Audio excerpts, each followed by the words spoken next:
of the Elsecar Heritage Action Zone and Wentworth and Elsecar Great Place projects, we did a community excavation on Milton fields.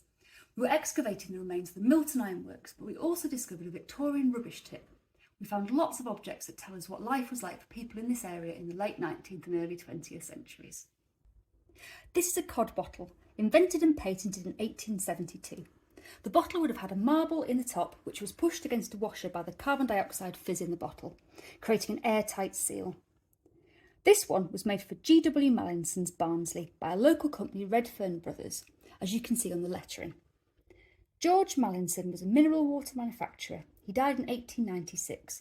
Redfern Brothers was founded in 1862. By 1977, Redfern National Glass made 16% of all the UK's glass bottles. This is part of a cup, and we found lots of cup fragments on the dig.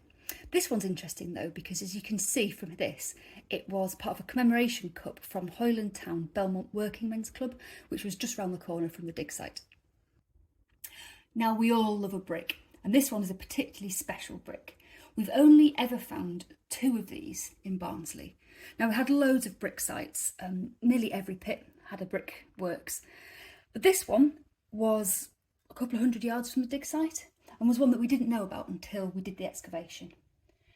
Now, we looked into J.K. Brown, and he was born at Skyes Hall in Elsecar in 1808. His father was a brickmaker, and John went on to run his own brickworks close to the Milton ironworks. The Barnsley Chronicle reported that the brickworks chimney had blown down by a large storm in 1873.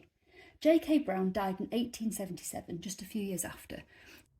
On every Victorian excavation site, we always find clay pipes, although to find a full one is quite rare. We normally just find pieces of the stem and occasionally pieces of the bowls. This clay pipe is quite small. It was made by William Southall & Co. of Broseley. They were one of the last clay pipe makers, closing in 1952. Their former workshops are preserved now as the Broseley Clay Pipe Museum, part of the Ironbridge Gorge Museums in Shropshire. This pipe is a type known as a cutty or a nose warmer. It was often used at work because it could be held in the teeth and it could balance, and basically you could use it and carry on smoking while you were working. This unusual object is a match striker.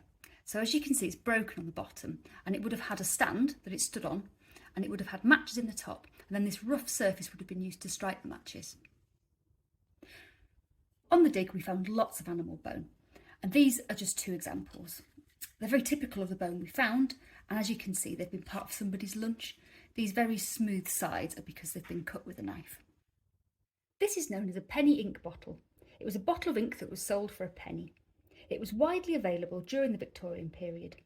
This design has 2 grooves on the top, which you could rest your pen in. The bottle would have been sealed with a tight-fitting cork and a wax seal. So this is an egg cup.